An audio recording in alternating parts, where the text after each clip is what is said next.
I mean, I don't know, and Hank, cool. I see.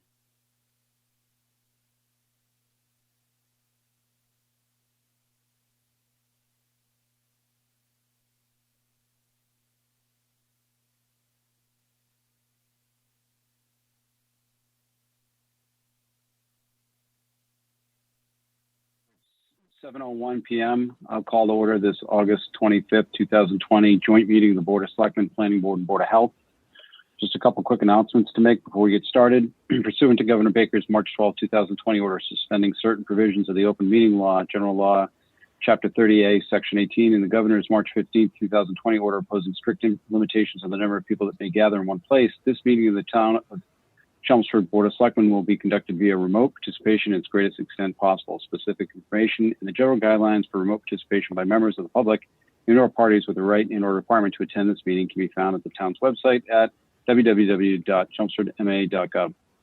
For this meeting, members of the public who wish to watch the meeting may do so by accessing the Chelmsford Telemedia website at www.chelmsfordtv.org. No in-person attendance of members of the public will be permitted, but every effort will be made to ensure that the public can adequately access the proceedings in real time via technological means. In the event we are unable to do so, despite best efforts, we will post on the town's website an audio or video recording transcript or other comprehensive record of proceedings as soon as possible after the meeting. One of the note, sort of housekeeping here for everybody, any, just if you're not talking and there's background noise, if you could mute, that'd be great. We're going to try to keep people muted. If you're muted and can't unmute and want to talk, you can, on the right side, on the bottom of your screen, you can hit the little chat bubble and it will open up a chat box on the right where you can type in questions. If that doesn't work, wave at us. We're watching the cameras.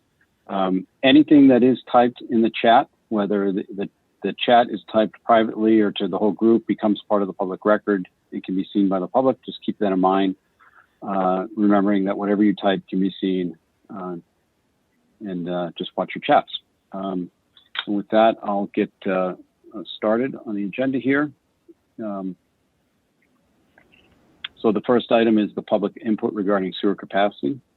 Yeah, Mr. Chairman, Selectwoman Timmons had suggested that I prepare a context before we open up the public comment. I don't know if you want to do that or not. Yep, that's fine. Go ahead. It will take me a few minutes, but it's up to you. Okay. All right. Again, it's going to take me a few minutes, but I did put some thoughts together as context for the people here on the meeting tonight and those who may be watching. First, I want to thank the members of the Board of Health and Planning Board for taking the time during this summer to meet with the Board of Selectmen and the town officials regarding sewer capacity. We're also joined by John Potts, the Senior Project Manager at Weston & Sampson, who authored the August 6, 2020 letter report. We're also joined by Weston & Sampson Senior Associate Steve Peterson, who has worked with the town of Chelmsford during the construction of the latter portions of the town-wide sewer project. Steve also conducted a town-wide sewer flow analysis a decade ago in the year 2010. I want to take a moment to bring everybody up to speed on the sewer capacity issue. For over 18 years, since 2002, the town has been concerned with having sufficient capacity under the intermunicipal agreement with the city of Lowell to service all of the property owners of Chelmsford. In April of 2002, the Sewer Commission instituted a moratorium on large unforeseen connections to the municipal sewer system. In April of 2003, the commission petitioned the state legislature to enact a home rule petition under Chapter 92 of the Acts of 2003. The special law enabled the town of Chelmsford to establish a special account known as the Sewer System Capital Improvement Fund. The purpose of this fund is to provide the revenue for the increase in the capacity of the system to treat wastewater by purchasing additional treatment plant capacity within the sewer system servicing the town of Chelmsford, and to provide revenues to do all things necessary to correct, remedy, repair, prevent, and prohibit any and all forms of infiltration or inflow from groundwater and other sources of leakage into pipes, facilities, and system. The Sewer Commission established this sewer capacity fee in April of 2004. Town Accountant Darlene Lucier has informed me this week that the current balance in the sewer capacity fund is $2,306,624.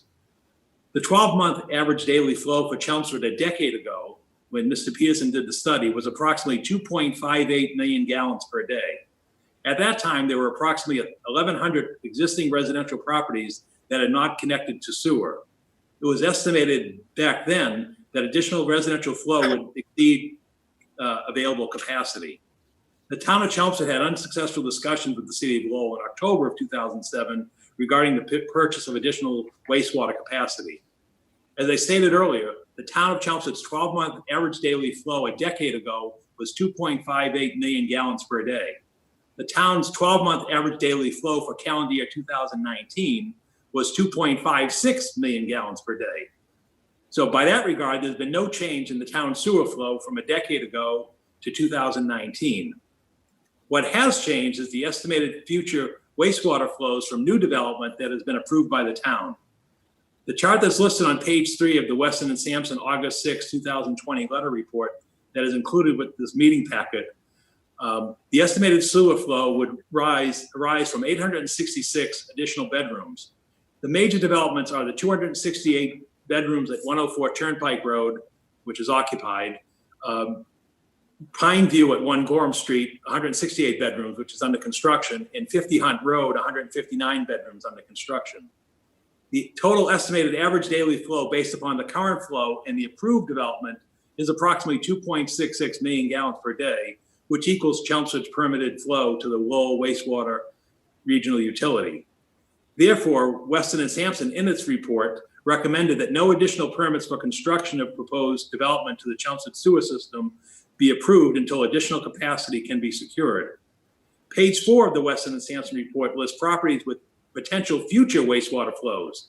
This includes the 800 bedrooms at the former UMass Lowell West Campus, 600 bedrooms at the former Mercury Computer headquarters on Riverneck Road, 240 bedrooms on a parcel adjacent to UPS off of Brickhill Road, as well as the redevelopment along Route 129 corridor and existing properties across the community. The town has informed the developers of the UMass Lowell West Campus and the former Mercury Computer headquarters that they should be planning to construct on-site package treatment plants for sewage disposal.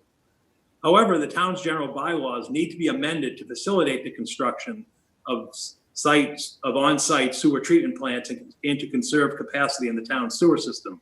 Because right now, section 132-2, connection to sewer system of the town code, requires that owners of all dwellings, buildings, or other structures used for human occupancy, employment, recreation, or other related use abutting any public or private way, alley, or right-of-way in which there is now located, may be relocated, a public sanitary sewer of the town, shall be required at their expense to install suitable toilet facilities therein and to connect such facilities directly with the public sewer in accordance with the Sewer Commission regulations within 1 year from the date of official notice by the Sewer Commission.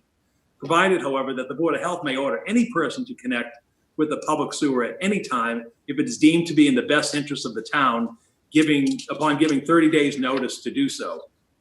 Last page. A property owner will not install an on-site sewer treatment plant or a typical residential septic system if the Board of Health can order by the bylaws a connection within the town's sewer system within 30 days notice. In closing, I want to provide a little bit of data that illustrates the unexpected acceleration of residential development that has occurred during the past 3 fiscal years. In fiscal year 2010, the town had 1,031 apartment units. In fiscal year 2018, the number of apartment units had only increased by a total of 16 to 1,047, a minor increase of 1.6%. During the past 3 fiscal years, the number of apartment units increased from 1,047 units to 1,523 units. The increase of 476 units amounts to 45.46%. From fiscal year 2010 to 2018, the town's condominium units increased from 2,591 to 2,660. This was an increase of 69 units, 2.67% over 8 years. During the past 3 fiscal years 18 to 21, the town experienced an increase of 66 units, which is almost the same number of condominium units that were created during the past 8 years. As for single-family homes, from fiscal year 10 to fiscal year 2018, the number of single-family homes increased by 42, only a 0.47% increase from 9,040, where it had previously been 8,998. During the past 3 fiscal years, 23 new single-family homes were constructed, which is more than half of the total amount of homes that were constructed during the past 8 years. therefore, what's happened here is we've accelerated the rate of projected sewer construction flow utilization. And we're at this point in time, we need to begin to address the short, intermediate, and long-term sewer capacity constraints. The Board of Selectmen is scheduled to sign a warrant in less than 3 weeks for the fall annual town meeting, which is scheduled to begin in less than 8 weeks. So I hope that gives some context. And the reason I chose that 3 fiscal year period is that's sort of the 3 fiscal year period that's identified in the Weston and Sampson study that talks about flow analysis. So I hope that gives a context in terms of the issue of sewer capacity, which has been known and recognized for 2 decades, and I think an extraordinary acceleration of sewer flow demands on the system that's been unprecedented during the last 3 years. So thank you, Mr. Chairman, for the time, and I hope that this is helpful to those on this broadcast this evening. Paul, could I ask if we could get a summary of everything you just? Yeah, I will email those written remarks to everybody on the Board of Health, Planning Board, and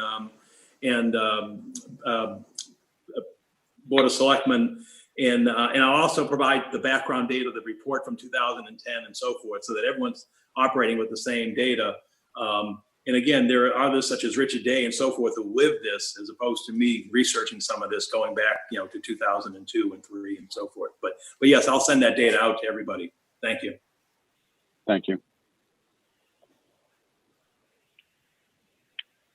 All right, so with that, so now I guess we can go to the public input part. And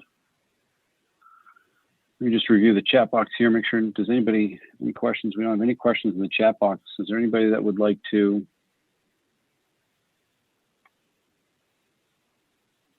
All right, Dave, hold on 1 second. Let me just see if we can get you unmuted here.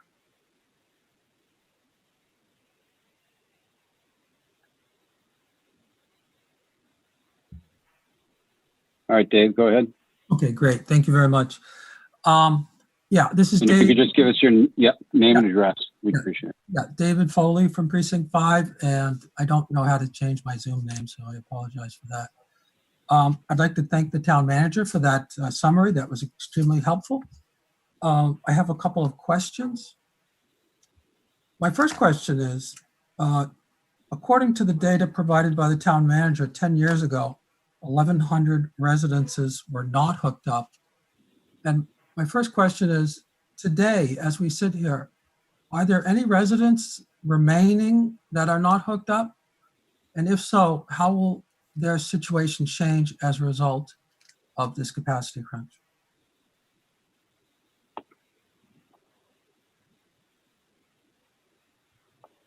Mike Vosnaskis, a sewer division supervisors on the call. Mike, do you have that data in terms of, I know there are still people who have not connected, but to answer the second part of your question, Dave, what the proposal would be to go to town meeting in October and remove the requirement to connect to the sewer system. And I think the reason for that, the rationale from that, aside from the capacity issue, is in today's science, the preference is to return water to the groundwater table rather than putting it into a pipe and sending it out of town. And so I think if, that may be more ecologically sound.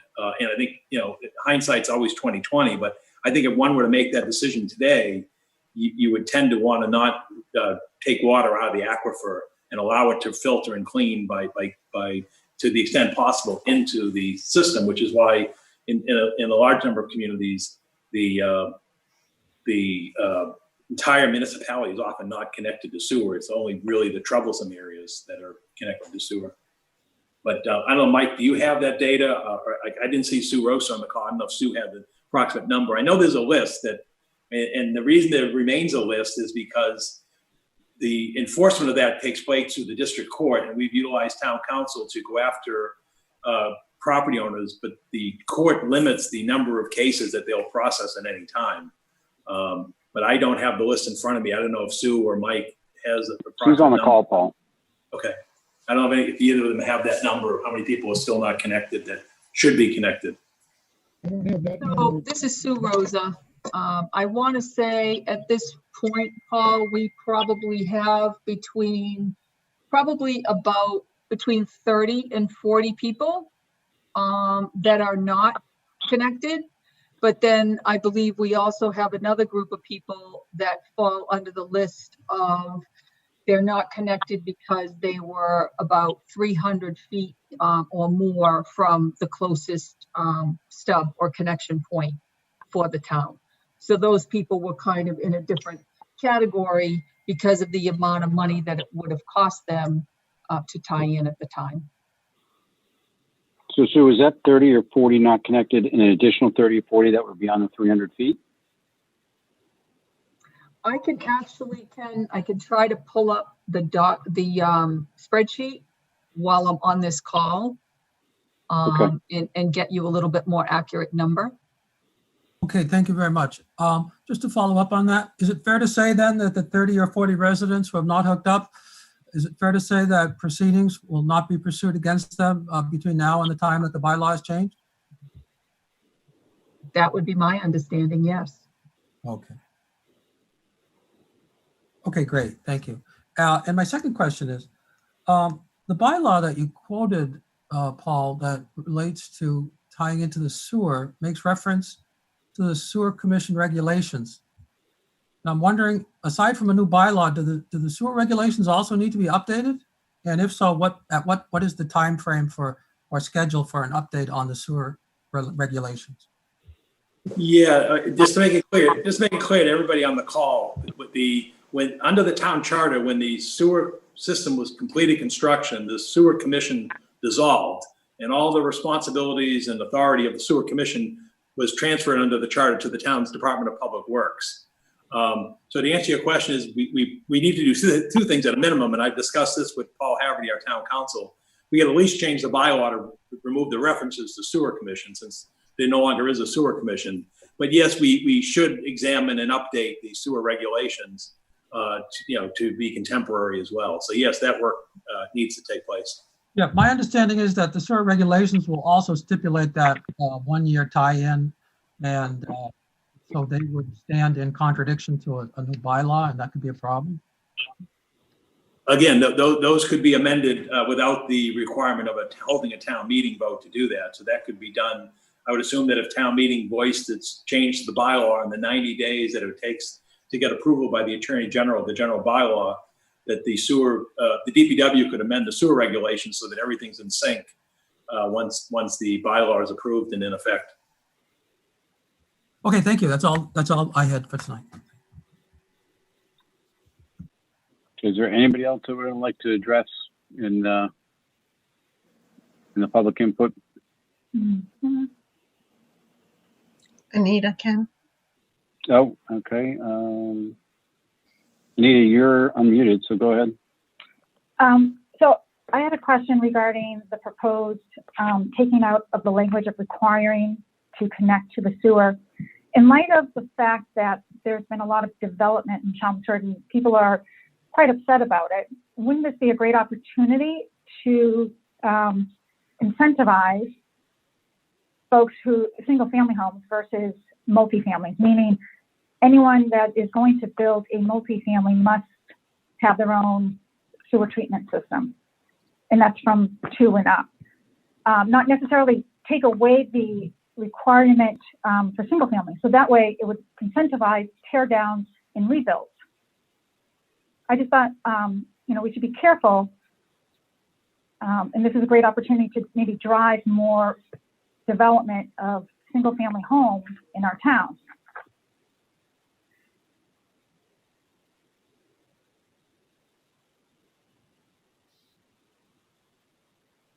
Okay, thank you. Is there anybody else that would like to address the boards? And if I could address Anita's comment quickly. Who? This is Paul Haverty. Oh, okay, Paul, go ahead. I think that that's a very good suggestion. I think that's something that there's going to have to be discussions with the planning board about. I think that there's going to need to be some changes to certainly the special permit requirements and standards, so that we put something in there that does encourage the use of on-site wastewater treatment facilities where practicable, or septic systems for those types of developments. If we can include that in the special permit granting criteria, that helps provide additional leverage to the planning board to steer those types of developments in the proper direction.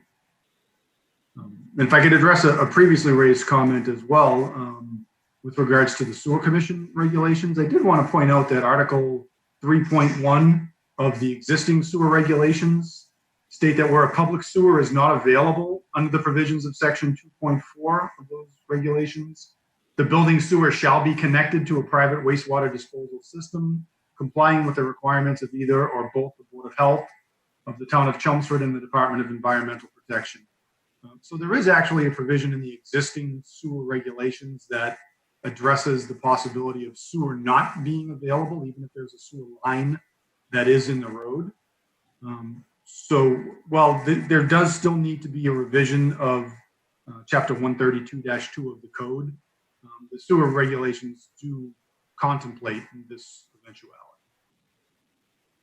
But we are going to need to do additional revisions to the sewer regulations, and I'm looking into regulations in other towns that have the sort of limited capacity issues that we're facing, to see if there's something that I can come up with to suggest for that.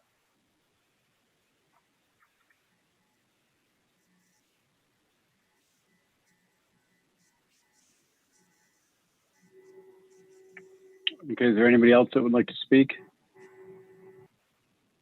Or Dave?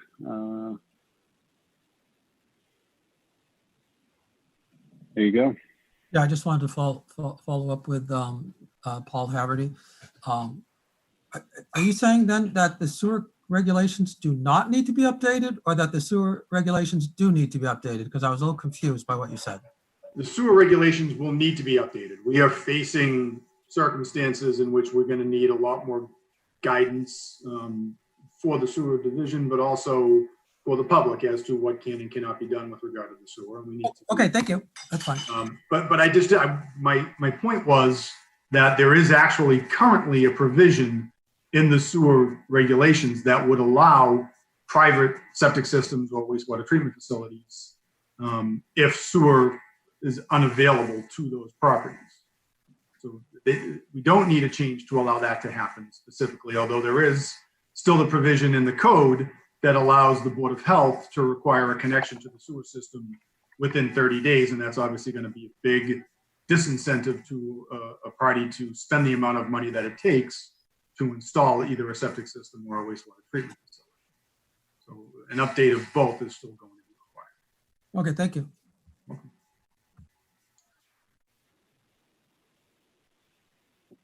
Okay, we have a couple of questions in the chat box, and I'm not sure, and I think one is from Dr. Meikle, 30 to 40 people of households, question mark. I think it's supposed to be or households. Oh, is that, can you answer Ken, that? I think he's asking me that question. It's Sue Rosa. Okay. So I did actually just recently pull up the list that we have, and some of them, you know, I have a little over 100 on a list, but probably a little, at least half of those, 50 of them are on a private way. And then we have about 15 or so that are over 300 feet. So they were kind of exempt from that because it was cost prohibitive. We have a few on the list that had no stub that was brought to their property to connect. One of those, which I think has been addressed in the Weston and Sampson study, is on one of the charts, is actually Gorham Street, which that development has been approved. So they will be tying in. Misty Meadows was on a private way. I understand that there's a proposal that's already been approved for them. So they're in, as well as Tobin Ave, they've been calculated into people who will already tie in. So they'll come off the list. And what it comes down to will be that 30 to 40 households, 30 to 40 homes in town that would still not be connected. Some of those, like I said, are on those private ways.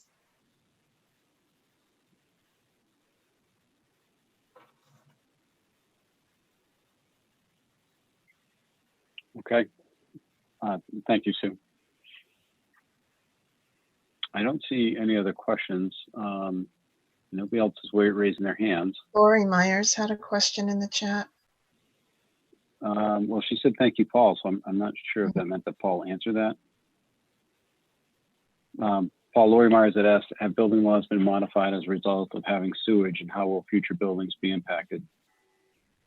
Yeah, and I think I did address that in that we may want to be considering zoning changes to the special permit criteria to address these issues.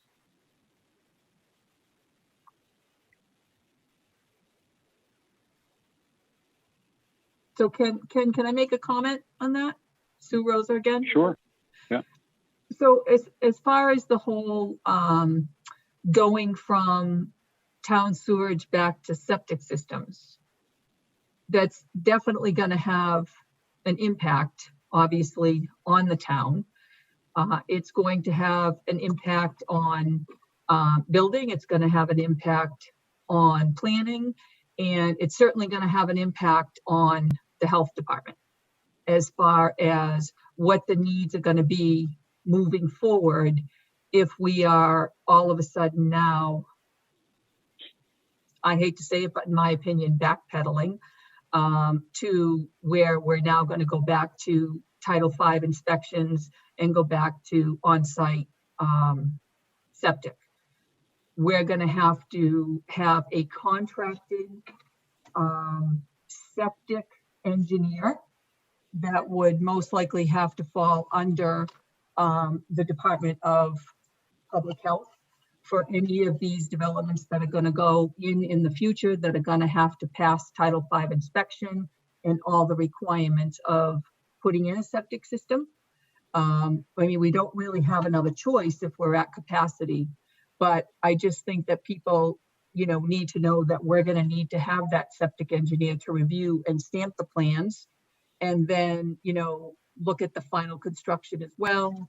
And then the Board of Health, because we are charged with the Title V regulation, we need to be involved in reviewing the plans once they're approved and stamped, when the, tank is set, and then the multiple inspections with the installation based on the Title V. The engineer would be responsible for like the deep hole and the perk testing.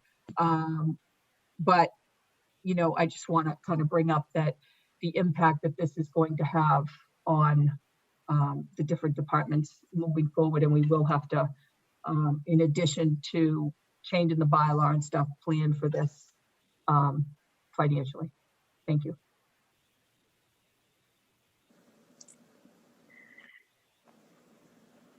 Okay, so with that, yep, hold on a second, Dave. We get you unmuted. Go ahead, Dave. Yeah, I did have one final question there.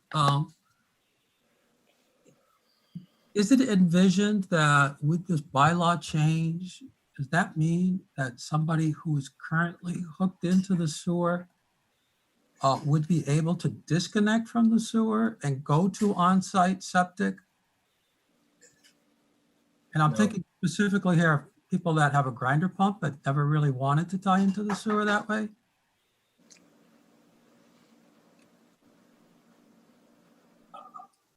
I'll offer a response.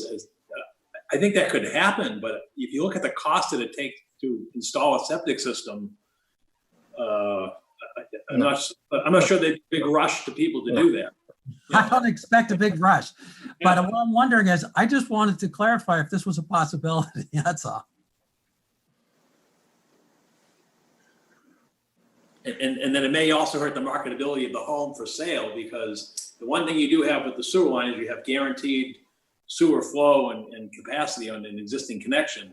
If you were to disconnect and then rely on a septic system, and then that system fails or there's an issue, then again, I think it would detract from the property value of the home. I understand there would be no rush for this, but Yeah. I'm curious if this is a possibility. Sure. Okay, great, thanks.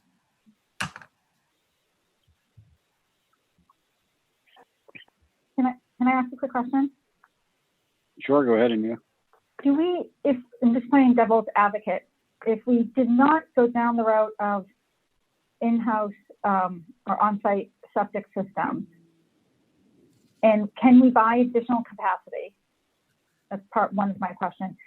And then do we have the ability to charge more for properties that like multi-family properties? Again, going back to an ability to drive the direction of development in our town.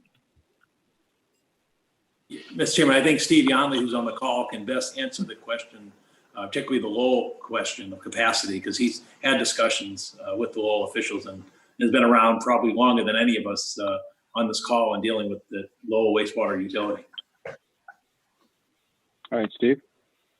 Yeah, I can answer that. Currently, there is no additional capacity with Lowell Regional Wastewater for us to purchase. That would be the quickest and easiest thing if it was available. I remind me what was the second part of the question? The fee schedule. Right, the fee. So currently, right now, if a large scale development comes in, we have two specific fees to the soil use regulations. We have a capacity impact fee and a compensatory privilege fee, which is basically like a betterment. So if there's a high volume expansion and flow, it triggers different ranges of fees and stuff. So there's if you're building, say, a large multifamily, couple hundred unit, it's quite it's a substantial fee. Okay. We're going to try to just give us 1 second to mute everybody.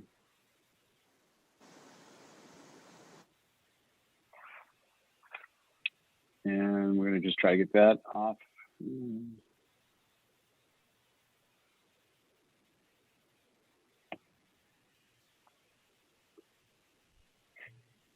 All right, hopefully that got that solved. Sorry about that, Steve. Were you done, Yep. Steve, or did you have more?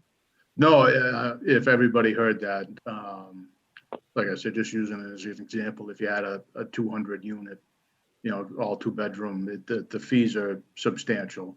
You could be between the two fees, you could be approaching $900 to $1 million.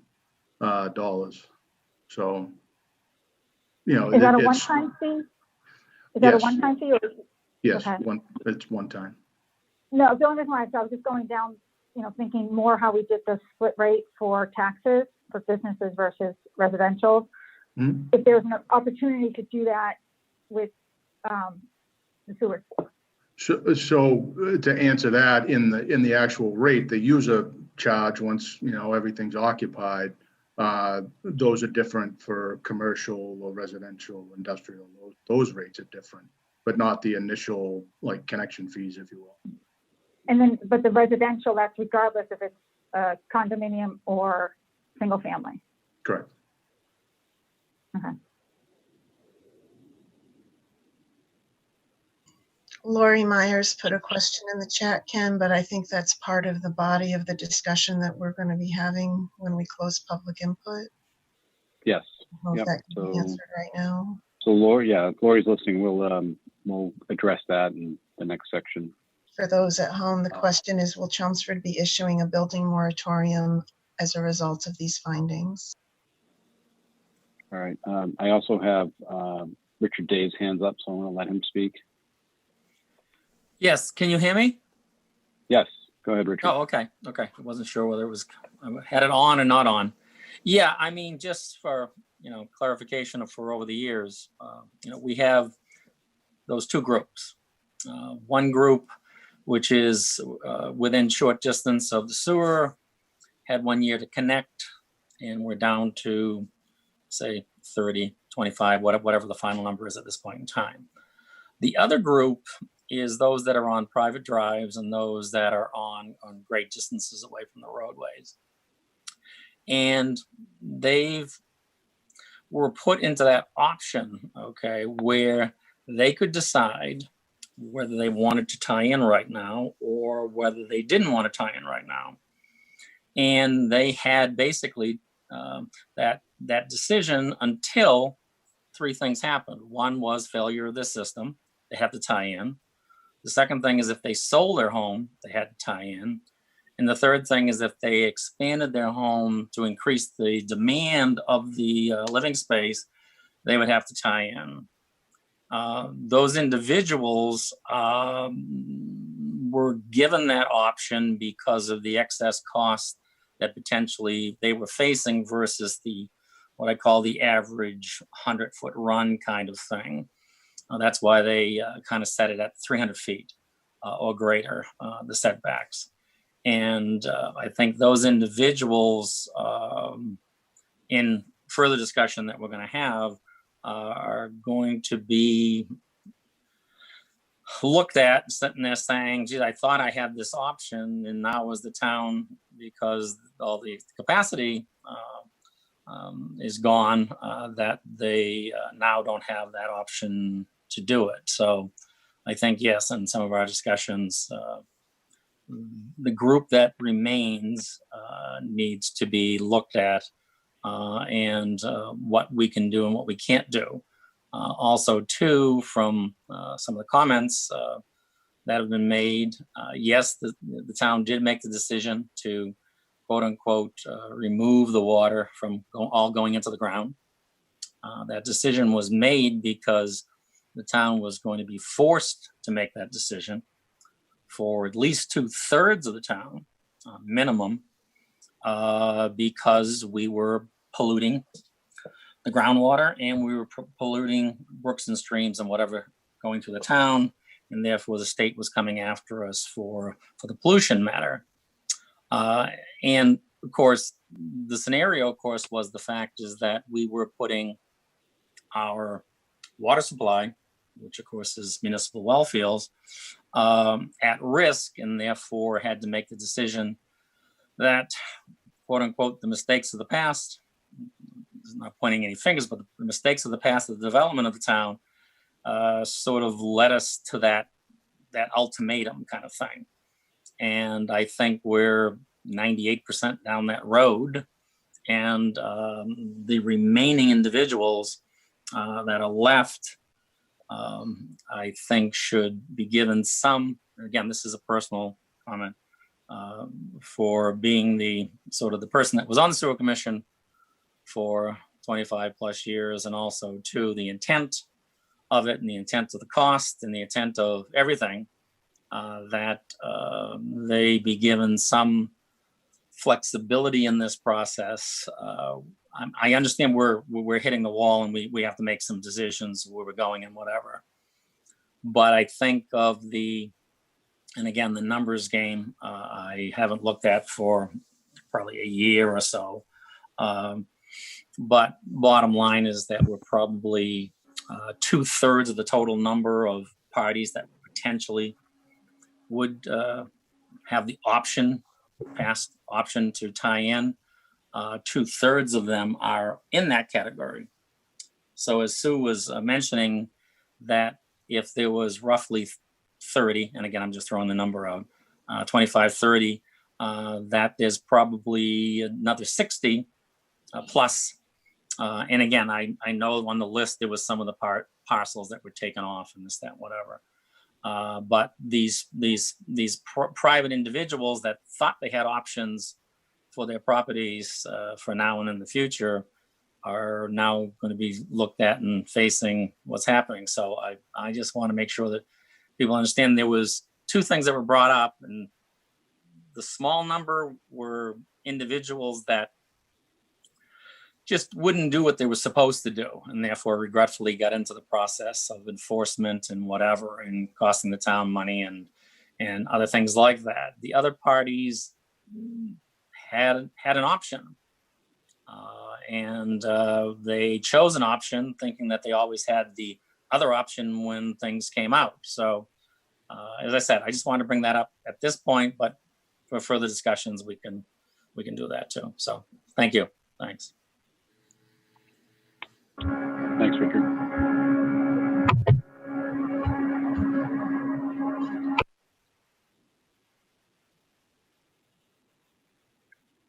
All right, I don't see any more hands up. I don't see any more questions in the chat box. Should we close the public input?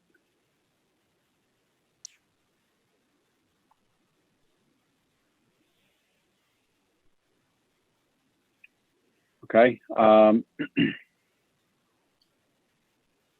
So Paul, do you want to handle, who's going to handle the response to this request? Maybe the first thing to do is we have John Potts and Steve Peterson from Weston and Sampson on the Zoom call this evening. Perhaps if there's any questions to them about the current report or historically the report that Steve did 10 years ago in terms of, I thought it ironic that the flows were about the same from 2010 to 2019, given that there was obviously a significant housing development in such during that period. But I guess the question is, at this point, does anybody have any questions for John or Steve about the analysis that they performed and the report that they've provided? I don't have any questions, and I'll defer to others right now, but I'd also just like to ask at some point, at our last Board of Selectmen meeting, Paul, you had Paul Haverty summarize some legal considerations, and I think you articulated, kind of 4 options and comments about the feasibility of those 4 or what would need to happen. And I think that it would be helpful to just calibrate the 3 boards on those 2 items before we dive into deep discussion, is my suggestion after we get questions about the report answered. Thank you.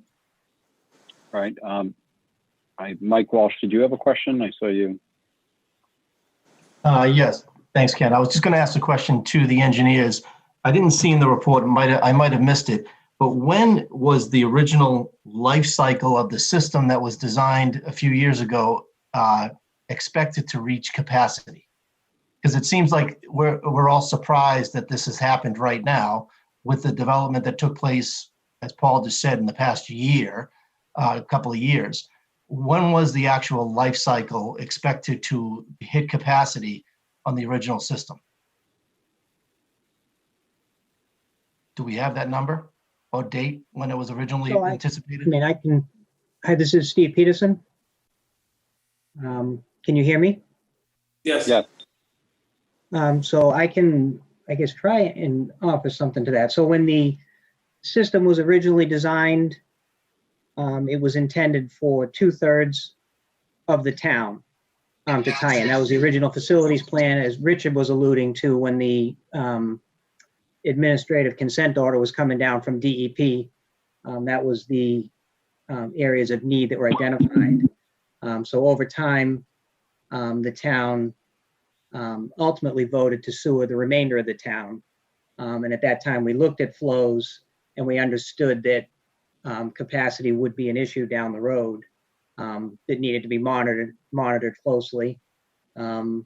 So I think, going back to 2003 was when we originally identified that at complete build out, it was going to be tight and it was probably going to be over the capacity with certain assumptions for development.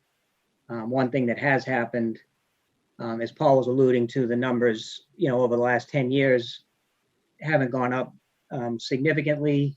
I think you certainly benefited from water conservation and, people using less water than were used in the earlier projections. But I don't know if that answers the question, but there was, basically we were back in 2003, we projected that once the entire system was built out, you would be at or above capacity. Okay, so you thought, so would it be easy to say that you anticipated at that time that we would be going back to individual septic systems and treatment centers was that thought out at that time, or is this a surprise? No, There were discussions, as Steve, Yongley alluded to, there've been discussions with Lowell. There were discussions, back then. The thought was that the town would need to, consider purchasing additional capacity. And that was, at that point, that was the thought process, is that they would just need to do some pre-planning and be prepared. And at this point, Chelmsford's not the only one in this situation. The other communities connected to Duck Island, I think, are in similar situations. Ken, if I can ask one more question that I had, was how does this affect the single-family residences that look to put an addition on, adding a bedroom or putting addition on? Are they at a moratorium as well right now in the eyes of this report? And if so, how does the general public be made aware of that? So from our perspective, I mean, I guess I would defer to the town on that. I didn't envision it as, people adding bedrooms on. We were referring more to new developments, bigger projects. So if someone is putting an addition on their house and need to add a bathroom or that they're looking to do, it's they're allowed to tie into the existing system. That would be my. I think that was something that Paul had addressed Monday night. If there is a moratorium, how you can or cannot apply it. And what was that? Paul I mean, Haverly. Paul, do you want On Monday night? Paul Haverty, you want to go over that? Sorry, last Monday at the Board of Selectmen. Oh, That's okay. going to be something that's going to have to be addressed through revised sewer regulations, and we'll look into that. The thing is, you can't reserve capacity for anticipated future uses, but in this instance, they would be existing connections that are already there. So we'll have to take a look at whether or not there's an ability to reserve capacity to allow that to occur. Great, thank you. And so just so everybody understands, and Paul, you can correct me on this, my understanding is sewer capacity is based off of bedrooms, not bathrooms. So it's a number off of bedrooms. If you have 2 bedrooms and 5 bathrooms or 1 bathroom, you still only have the set number of people living in the house. So it's bedroom counts. Right, and the sewer capacity, it's really determined by actual flows. But when you're talking about new connections, you're going to presuppose how much flow would be associated with that. And that's based on the Title V bedroom counts. And Ken, this is Sue, if I can make a comment. I think what you're thinking of is the whole Title V regulation. So when you're following the Title V regulation, the Title V regulation basically for new construction goes by the number of bedrooms. But when you're doing an addition, it's based on the total number of rooms. So, but if someone is already tied into sewer and they're looking to do an addition at that point, like Paul said, it's going to depend on the gallons per day that will be estimated to be generated and where we're at for capacity on that.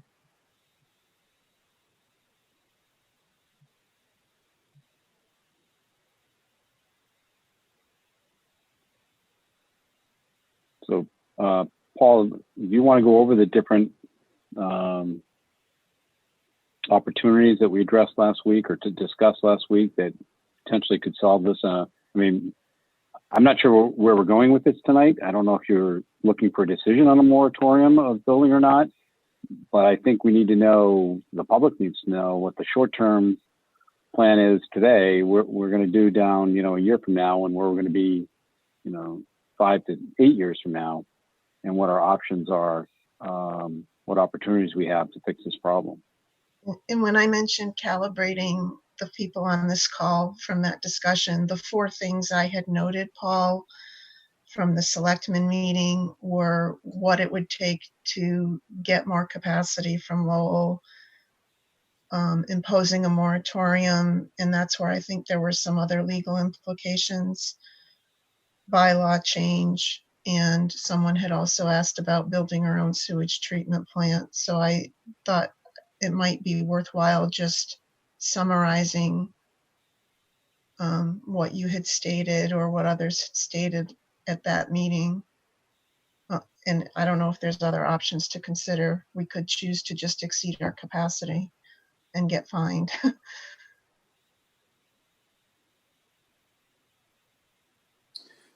I take it's from me, Paul, not Paul Haverty. I see Glenn Cole's got his hand up, so. Yeah, yes, Paul Cohen. But if Glenn has something to say, I defer to him.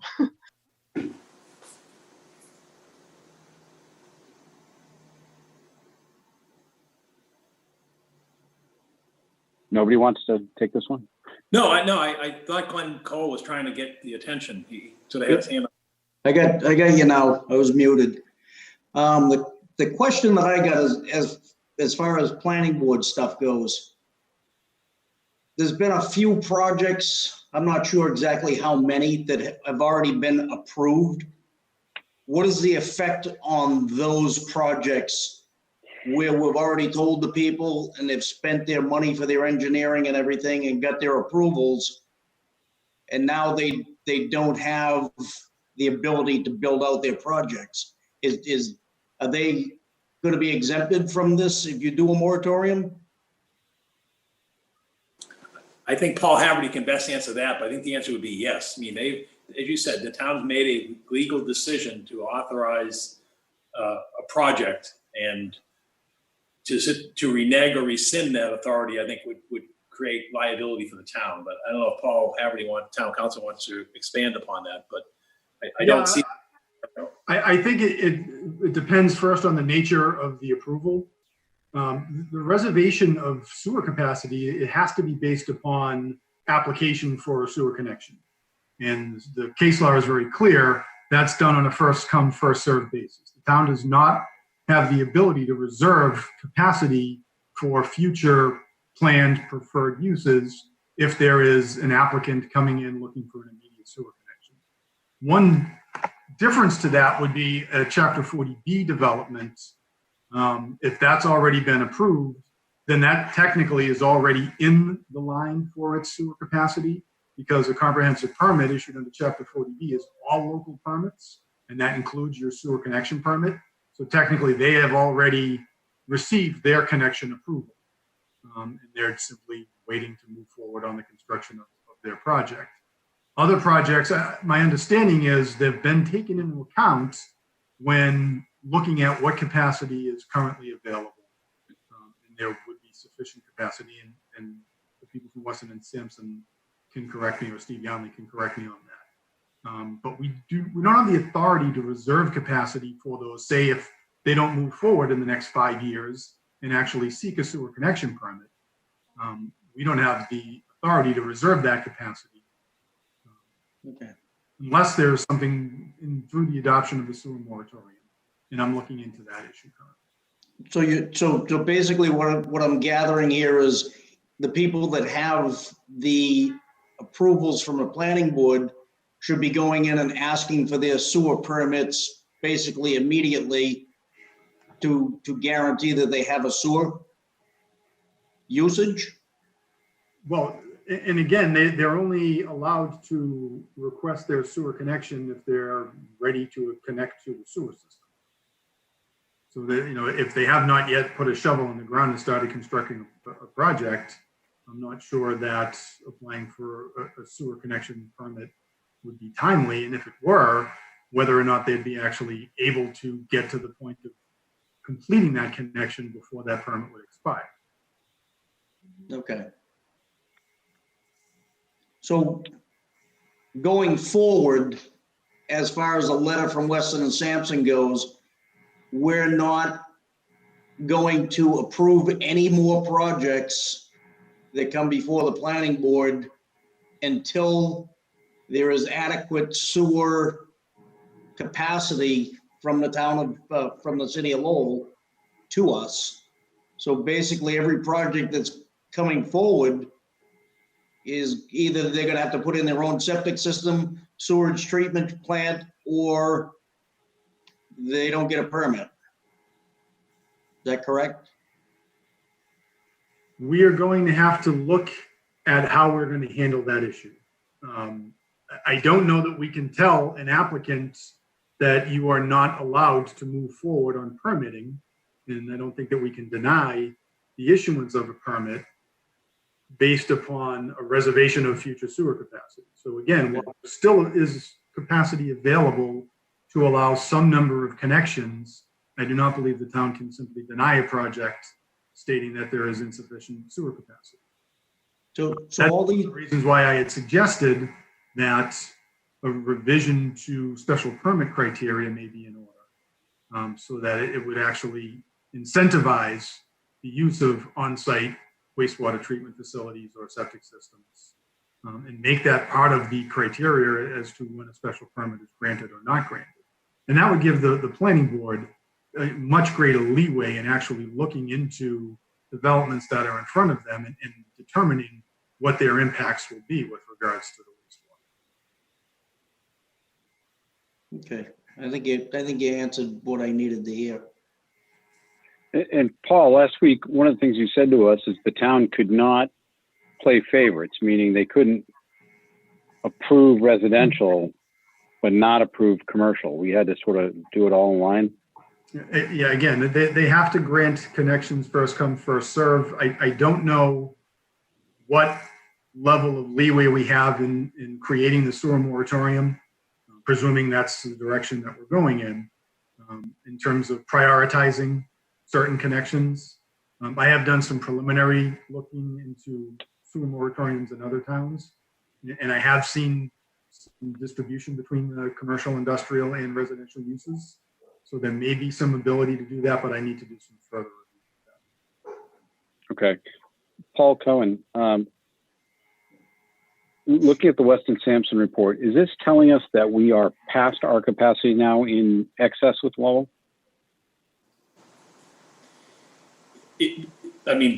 John Potts can answer that best. He wrote the report, but basically the way I read it is it reads that with the existing sewer flow capacity of the town and what's been approved by the planning board, we are at the town's capacity limit. John, do you have anything to add to that? No, that's exactly correct. Based on the At it flows, and not above it. you're right at it. Yeah, just coincidentally with the approved development and what the flows have been on the average for the last 3 years, you're right at the 2.66, which is your allowable flow. And I looked at the first 6 months. Mike Vosnauskas provided me with 6 months of flow data for this calendar year, from January to June of this calendar year, and there really is no material difference from 20 to 19. So we're sort of still at that same plateau right now.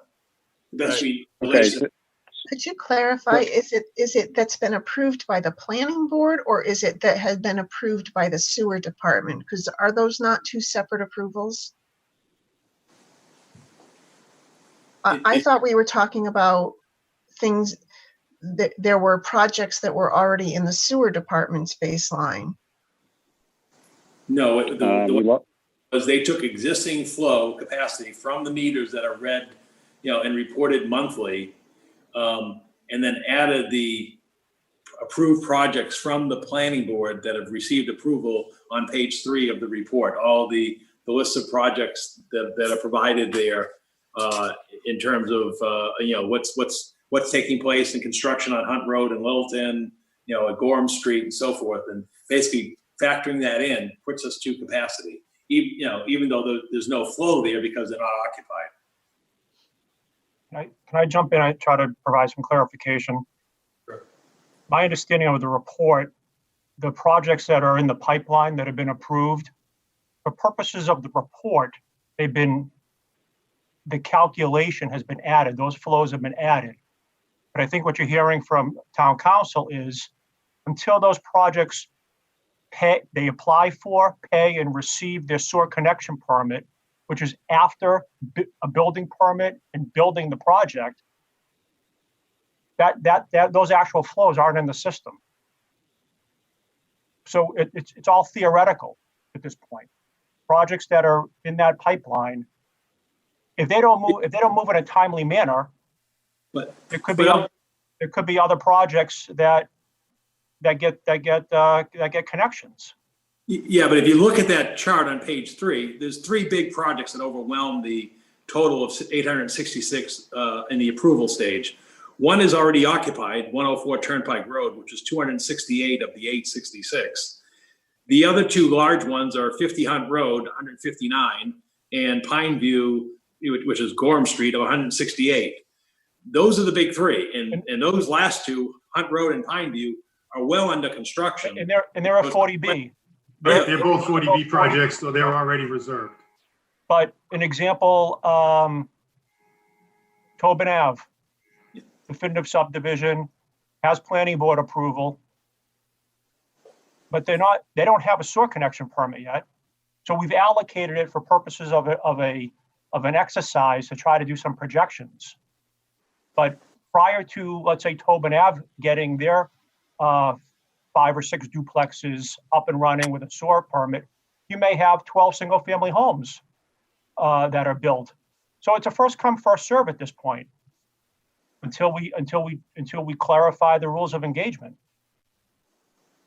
Evan, doesn't that cause a problem though if it goes through all of the planning process and the planning board approvals? Well, agreed. That's what we need to figure out. That's why I think the report is written the way it is to acknowledge that there are projects that have gone through due diligence, spent the money, have a valid planning board permit, and are within their 2 years of completion.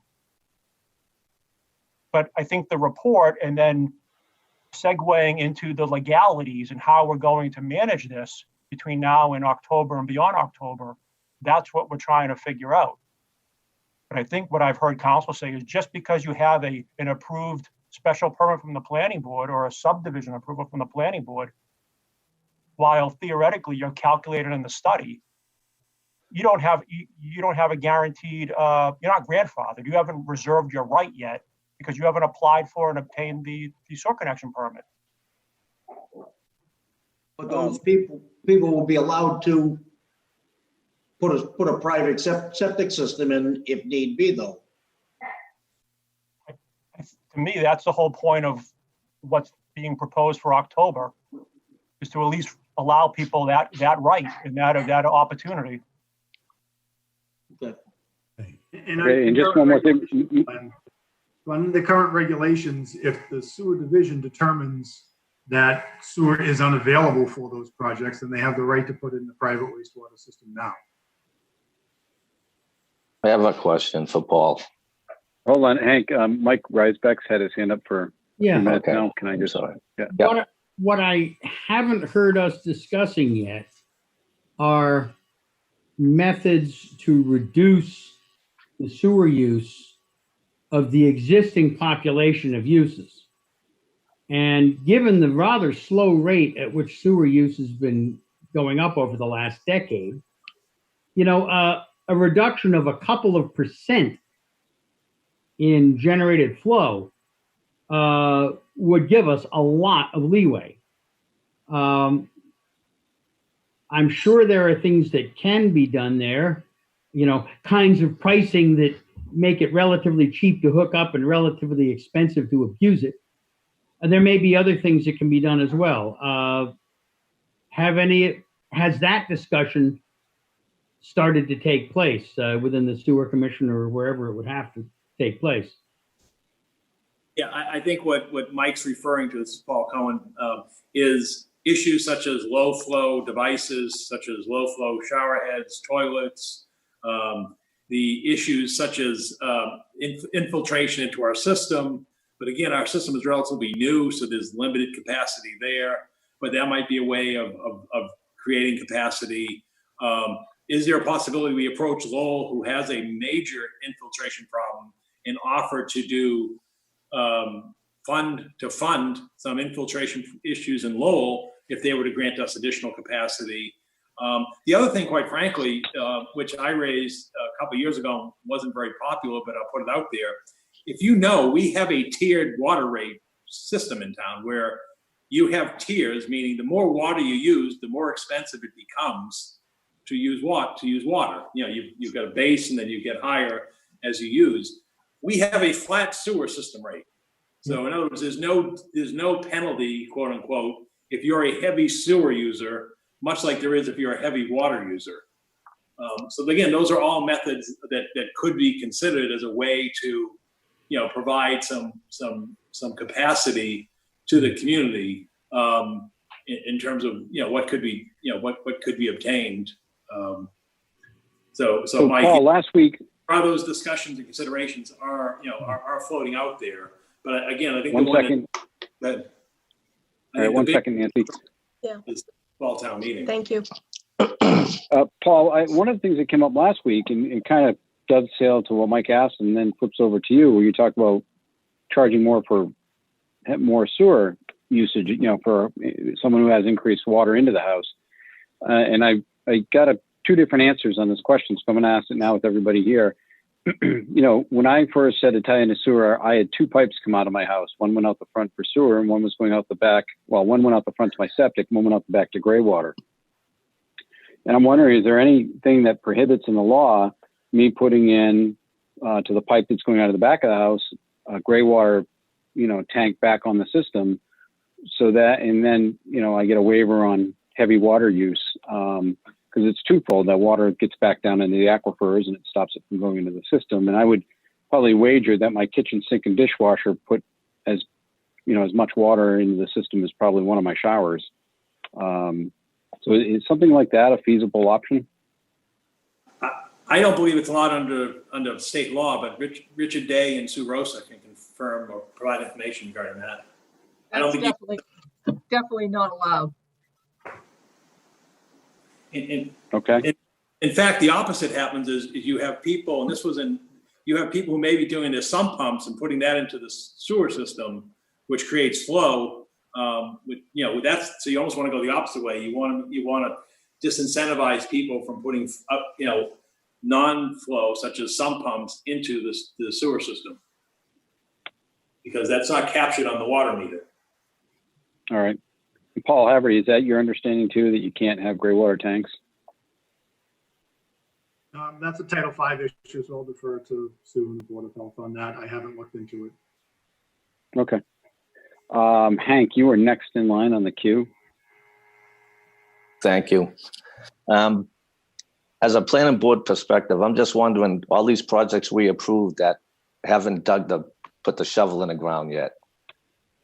You're saying we can still approve projects, but the sewer commission's gonna send a letter and saying they can't proceed forward? So you still want us to approve projects?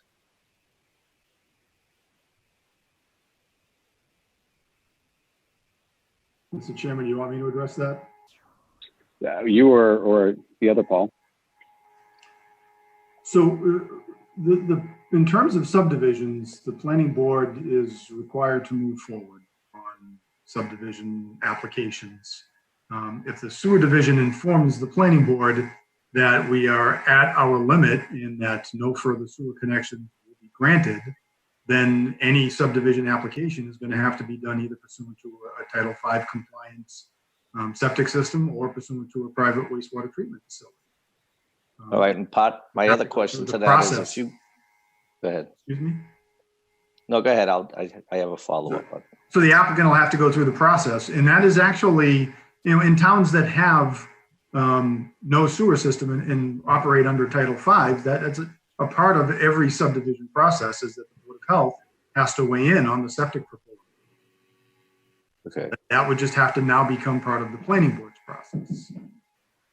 And what about, say, developments that has a septic, say like the Glenview, they have a septic pipe, and then that could be 6 units, 12 units, but they already have a tied in. You're just gonna have a split system. Is that gonna be allowed?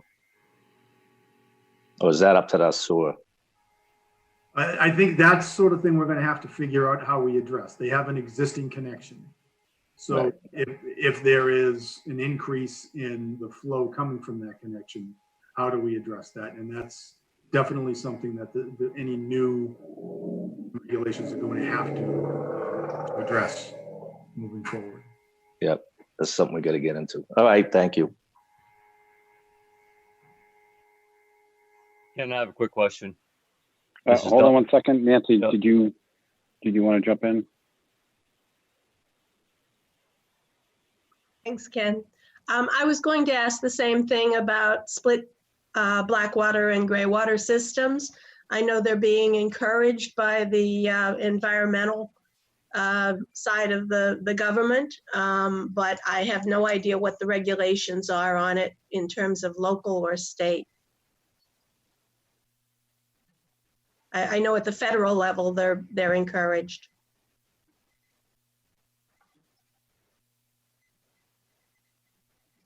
Yes. Okay. Thank you. Yep. And who's going to ask the next question? Yeah, Ken, if I can ask a quick question. Sure, Don. Yep. Regarding 129, what effects will this have, be it re-tenanting and or development on 129 going forward, being a commercial?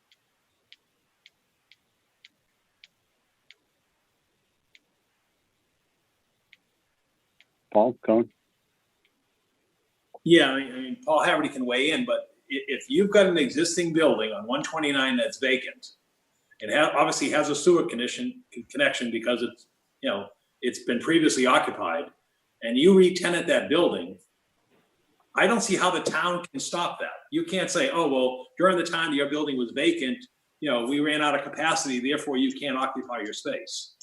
I just don't see how that scenario can transpire. That's different than somebody who has a office building on 129 that was created for office space, and all of a sudden they want to convert it to the, Housing. Laundry or housing, or an expanded use of water consumption, sewer capacity consumption. Then I think that's a different scenario. Like, for example, River Neck Road. Yeah. Mercury. Yeah. That road being a perfect example that, Right. You can't treat that the same as another property that's just re-tenanting, no change of use. I think that's a different scenario than a going before the planning board for, site plan approval, major modification and so forth, which is transforming the property to a different use than had been permitted. And because again, if you remember what happens in that scenario, the town assesses a capacity impact fee and a connection fee, for that work. I mean, that's the whole purpose of that fund, which again was the recognition back in 2002 was they didn't have capacity to meet the existing residential people who tied in. So now, in recognizing that, you had the system that was put in place to reserve money. In this case, we got $2.3 million to pursue additional capacity and therefore the people who would utilize the capacity should pay for hopefully the future capacity that would be acquired by the town. Paul Haverty, do you have any further thoughts on that in terms of the re-tenanting of an existing space for a similar use? No, I agree completely, Paul. I don't think that we can deny an existing structure that already has a connection the ability to use that structure to its greatest allowed use, particularly when it's been used in that manner historically. If it's a change of use, that's a very different question, but the existing use, I see no way that we could prohibit that. So that is, again, an issue that we're going to have to take into account when we're figuring out how we allocate the rest of the remaining capacity. And Thank you just both. hold on 1 second, Sue. One tidbit that was passed along a couple weeks ago when the people from Mercury Computers came in, and Steve, you were there, Paul, you were there. I think that if I remember correctly, the break-even point for a private wastewater treatment plant on premises, I think they told us was 100 units roughly. So, just keep that in mind when we talk about, well, we can just require someone to put a waste treatment plant on their own property. The engineers, I think, use that number as a crossover as to does it work or not in a project. They need to see just over 100 units for that to work. So you wouldn't see that on a 5-unit subdivision or a 10-unit apartment house. That's not really a viable option. Nancy? Yeah, the two questions I wanted to ask is how much space does it take to put in a private sewer system in terms of the extra land that would be required on these developments? And the second question is, in terms of a moratorium, could we simply put a moratorium on new connections and new connections only?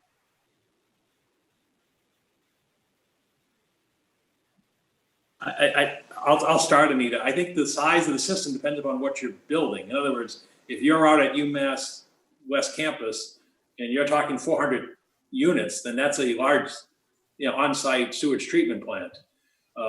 Obviously, if you're at a smaller site, such as the Mercury Computer on Riverneck Road, you need less space. I don't know the dimensions of space that's required, but once again, both of those sites have sewer connections. And so you can't just have a blanket of, well, no new sewer connections, because Mercury Computer had a sewer connection when they occupied the building for decades.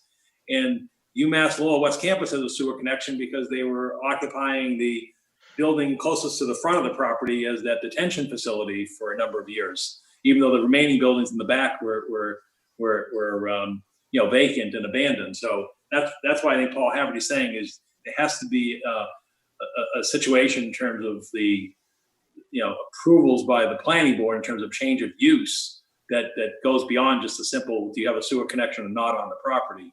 It really has to do, are you changing the intensity of the use that would govern it? But again, going back to the UMass West Campus site, I mean, the developers there built a system in Westford of quite some size that's, that has on-site sewer treatment plant. So it's not unheard of. And as we all know, Westford doesn't have town sewer, but yet they have significant development out there with on-site systems. So again, I can't give you the dimensions. I don't have that expertise in terms of what size of land is available or required to build a treatment plant on site. But it is attainable, as we see from communities that don't have sewer at all, or sewer in limited areas of towns. I was, Nancy, to give you an idea, and you can check to see if this data is true or not, but I was told that the building that's behind the mill up in North Chelmsford, where the establishment is and the gyms are in there, that building, the garage in the back, is their old wastewater treatment plant. It was never actually, it was shut down and disconnected from sewer, but never disassembled. Okay. So think about the size of that building, and that handled the mill. So it gives you some idea of what's involved.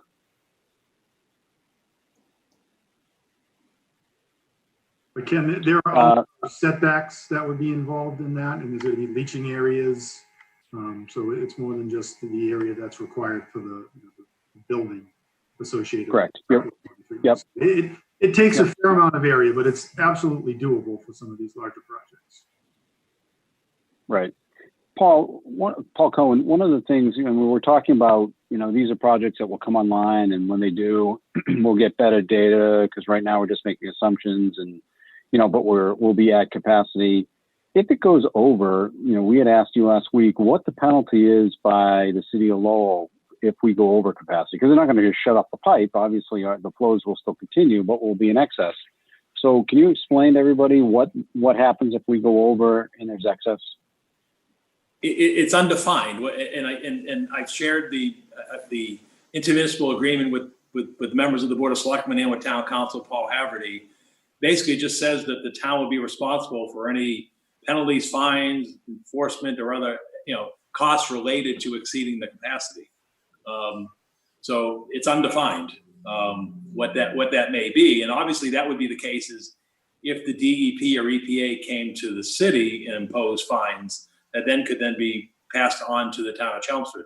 Right now, I don't have data as to what the capacity that plant is running at. All data I have is Tingsboro and Chelmsford's data in the flow of Tingsboro that goes through Chelmsford. There's Tingsboro's other flow that goes through Drake. But I don't have publicly available to me what the flow is of that plant today.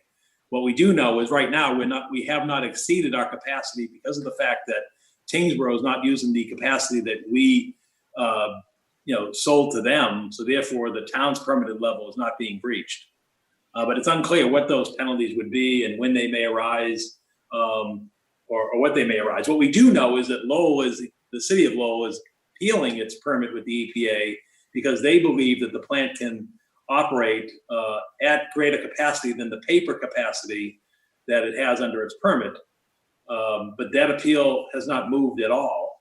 And so it's hard for us to rely upon it. But even if the city were to prevail in that argument with the EPA, that's no assurance. And in fact, we've had everything to the contrary, that if the city of Lowell gets additional capacity, that they would provide any to the town of Chelmsford.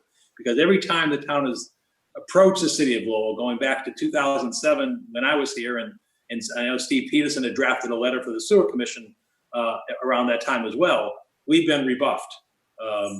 And even, you know, basically what the message from the city of Lowell has been if there's additional capacity, we're keeping it for them. They're keeping it for themselves. One of the other options that nobody's really mentioned is go over. Is there a way to look at what? Because I'm going to assume when they say if you go over, we'll be charged any penalties and fees. There's got to have been someone else that went over on their limits in either this state or another state, and the EPA came in and fined them. I mean, you know, do we have any idea whether that fine's $1 million or $10,000? I don't know, but That's something. Yeah. I'm not aware of the communities that are tied into the Lowell wastewater plant, which under the intermunicipal legal agreement that we have that runs 25 years, that has exceeded its capacity. So I can't sit here and say, well, oh yeah, well, Drake, it's over its capacity, nothing's happening to them. So, or the Tingsboro's Right. over its capacity, or Tewksbury's over its capacity. So again, all I've focused on is the framework of the language of the agreement we have with Lowell, which basically says that we are liable for any penalties or costs incurred as a result of our exceeding our capacity. So while we're But on the, I'm sorry, Ken. I was just going to say, but paying overage is an option. I'm not saying it may be a viable one, but I just want to get all the options on the table of what our choices are here. What concerns me about that is the unknown. We don't know what flow is going through that plant right now in terms of, is Lowell over its capacity? And if so, therefore, if we sort of, were to exceed our capacity, might that create a liability, a real liability going forward? And so that's what concerns me. The other thing about that plant that you should be aware of is that plant was constructed in the, mid to late 70s. So you're at a plant now that's aging as well. So there may have to be issues with the infrastructure of the plant, even at the current capacity. But the other thing about the additional flows, and it comes back to the Weston and Sampson report that John authored and so forth, is there's also a limited capacity of our pipes that bring us to Lowell. And I think in the latter part of John's report, he sort of notes that, that we're sort of pushing the edge of the envelope in terms of pump and pipeline capacity. I don't know if you want to touch upon that, John. Well, the end of the report was more specific to the Katrina Road pump station and the force main that's coming out of there. So yes, you do start to exceed your velocities in the force mains as you tend to increase your flows.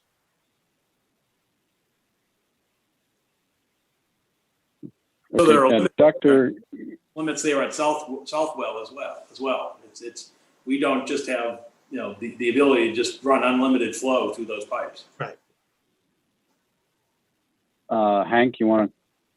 Yeah, I couldn't find the IMA we have with Tingsboro, but they're not at capacity. Is there we're going to have any discussion with them? Maybe they can, curb their development as well as ours, or have it go through Drake it, because they're connected to Drake and Lowell also. So no, I think we should dialogue with them.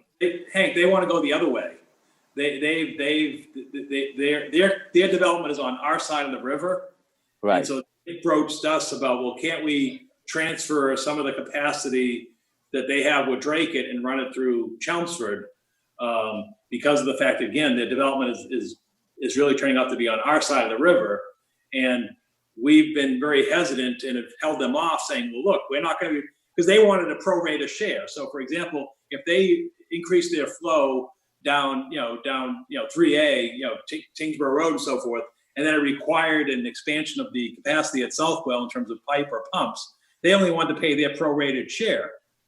And we haven't resolved that language of saying, no, wait a minute, if you cause it, you're paying 100% of the share, not, we're not going to basically subsidize your small fraction of the share to move your additional flow down the river. So unfortunately, Hank, it's the opposite problem. They want additional capacity on our side of the river to run it through Southwell. Steve, I don't know if there's anything more you want to add on that, because you've been more engaged with those discussions directly than I have with Tingsboro. No, what you said was exactly right. The development is more on our side of the river, and they were looking for an additional 150,000 to 200,000 gallons a day to run through our system. And obviously, as I'm sure everybody here is aware, Southwell had an issue back in March, and we ran a study on it about a year ago when these discussions with Tingsboro started. And, we have limiting factors with the pipe network that gets to Southwell, and then Southwell itself, has limiting factors in the station and then the force main. So at this point, us at DPW, we weren't willing to, allow them to run all that extra flow through us. I mean, again, it's the theme of the day. It's a regional thing. We're all looking for more. Right. So our only option really is to stop new connections, just to buy us some time. What else can we do, right? Has there been any thought or anybody looked into the town building our own treatment plant, say down at Southwell? There's been conversations. Yeah, I can. Something we should look into a little bit harder. Ken, I can answer that a little bit if you want. Yeah, go ahead. So earlier today, that topic was brought up. We had a discussion, myself, Mike, with John and Steve from Weston and Sampson, and that was, one of the things that was discussed. Southwell's handling 900,000 to 1 million gallons a day. I believe if you look, and maybe Steve will correct me if I'm wrong, Steve Peterson, that property was originally thought to be the town's wastewater treatment facility. So you have, a pump station there that's taken 900,000 to 1 million gallons. Obviously we got to rebuild 3 softball fields someplace. But if, you're right on the river, I mean, that is an option. The cost of that option, I don't know, but it would be an option. You have basically a third of the town's flow right there. Your infrastructure is already there. It's just building the plant. And Steve, what interests me about this, and because we had discussed this a little bit last week, was that, you have a third of the flow coming through there, but that's where Tingsboro's flow comes from. And, if you build a station that's with excess capacity, you could actually hopefully try to start making some money off of, Tingsboro as they're growing and help offset the cost that we're going to have in the town for this. But like you said, I don't know how long the process will be, and I don't know what the cost will be. Yeah, maybe Just, Steve Peterson. I could give you order of magnitude, Steve. You should expect it to be about $50 million for a one MGD plant. You should expect your costs to be close to 50 million. That's if you go the full 1 MGD that station currently handles. You could certainly look at, still sending some of that to Lowell and only treating a portion of it. You could get into some complex hydraulics of splitting the flow. Yep. And then maybe if you treat, 250,000 gallons, you're looking at more of a $20 million project. What do we pay a year to Lowell to send the water to them? What was that question? What do we pay to Lowell on a yearly basis to send our sewerage to them? Give Paul Cohen a second to look that up. But my question to Steve is, looking that up, is Steve Peterson, is that just construction costs, or is that permitting and construction costs? That's everything. That's everything. Okay, all right. I just want to make sure that was exhaustive, because and Steve, it's not operation and maintenance, obviously. Then you have a plant that you need to operate and maintain. But that's the cost to permit it, design it, and build it. And my understanding is that was originally designed to be the station for a treatment plant. Does it help at all that the pipes my understanding is already are in place to take the third of the flow that's going right now, already go right to that pump station that's right there? Does that help in that $50 million cost? Because now, you know, really the infrastructure's done. The main pipe is right there. Absolutely. It's the only reason you would do it, probably one of the main reasons you would continue to look at that site, because there's no additional infrastructure costs. Yeah, the 50 million should be an all-in number. You know, if you're putting it a couple of miles away and you need to get the flow from Southwell to it, then you're adding, you know, more millions. So yes, that's definitely important criteria and helpful. Yeah, Mr. Chairman, members, the looking at the sewer enterprise fund budget, the fee that we pay to the city of Lowell for user fee is $1.7 million annually. And that's handling, you know, the what we just talked about, the 2.66 roughly million gallons per day. And is it Peter Anderson? What's the life expectancy of that plant?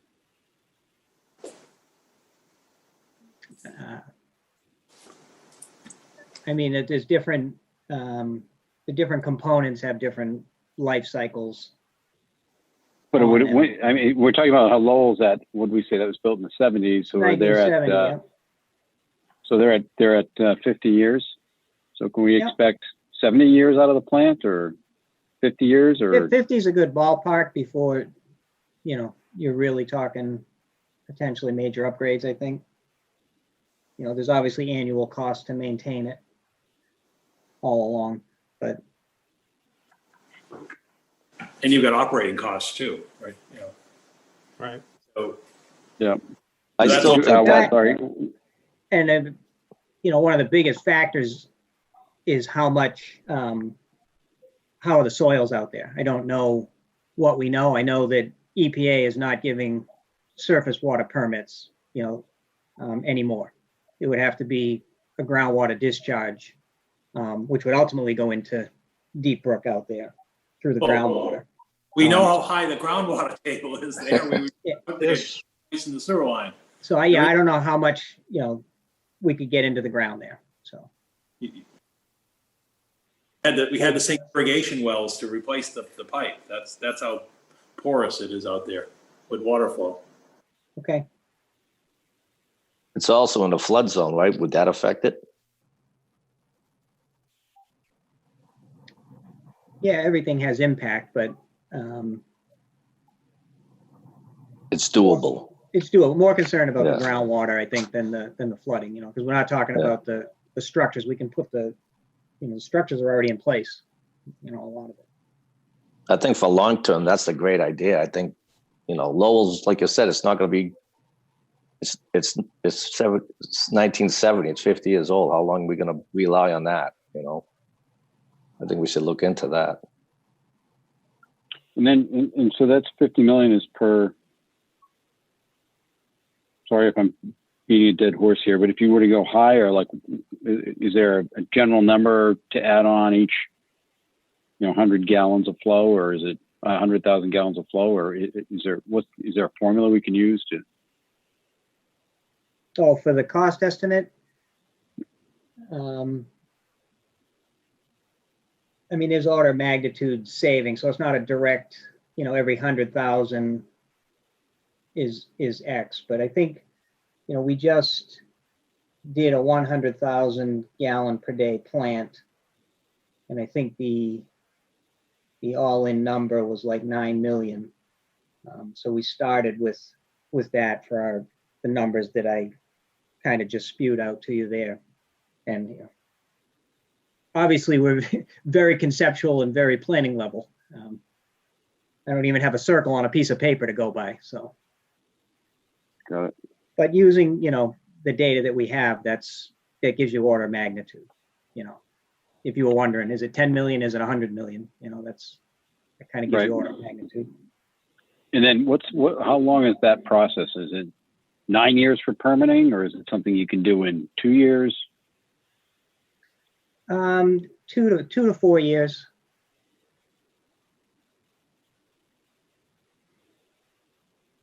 And that's a lot less than the 9 that was thrown out, I thought, last week. Okay.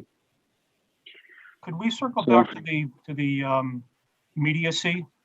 If I understand the report correctly, there's 70 plus or minus 1,000 gallons left. Is that accurate? Yeah, yeah. If you look at the numbers that we have, yes. Okay, so there's 70,000 gallons left before we reach capacity.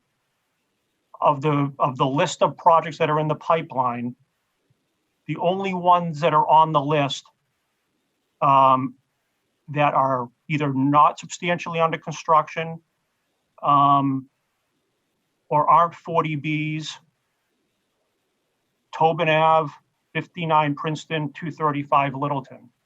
The rest are 40Bs or they're substantially under construction. Well, you can remove Misty Meadow Road, Evan. Yeah, I had already moved. So that's 5,000 gallons. Then on the commercial, already approved is 197 Billerica Road. That's 4,800 gallons. And that project, they're MIA. It's basically mothballed. Yeah, we'd like it to happen, but there's no evidence that they're pulling a building permit or moving forward with it. At least Tobin's under construction, 59 Princeton Street's under construction, 235 has been there and likely will pull a building permit in a timely manner. And then the only 2 remaining projects that are in front of the planning board right now is Gristmill 2 and the 12 duplexes on Groton Road. So of the 70,000, approximately 40,000 of it is already currently under development. And those projects that are under development are likely going to pull and receive their sewer connection permit in a timely manner because they've already been financed.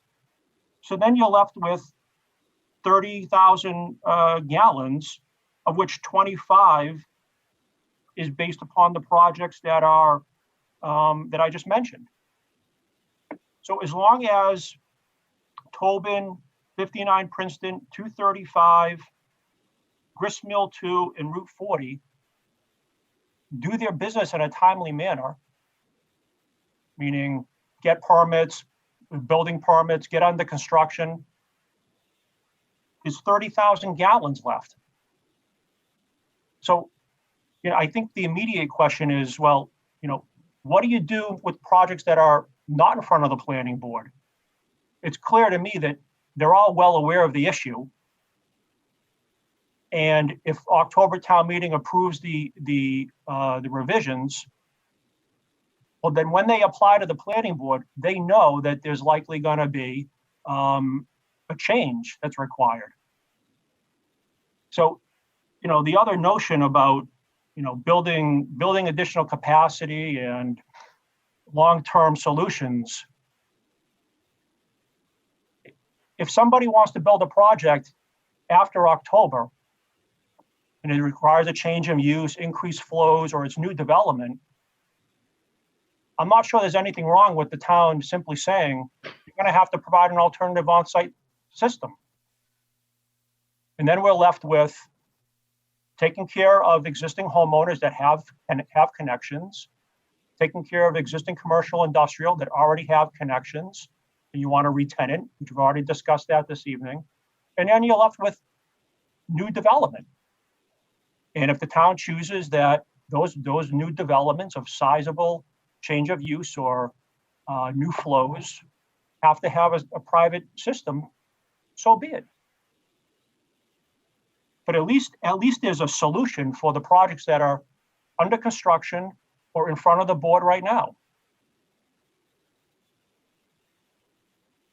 I think that the town meeting is going to want to also know what's the cost of doing that to the town. I mean, Sue mentioned at the beginning of this call that doesn't come for free. So while it's in the near-term timeline, I think it's incumbent that we define what the additional cost is to the town. I think it's also incumbent on us to lay out what are some of those mid or longer term options, just so that people understand that even though it's not feasible in the near term, what has to happen in order to get more capacity from Lowell, and what's the probability that that's going to happen. They have to get more capacity from the state. I understand NIMCOG might try to help us with the surrounding communities. At our last selectmen meeting, Paul said that was, and I know this was an estimate, Paul, or a guesstimate, but likely at least a 12 to 18 month timeline.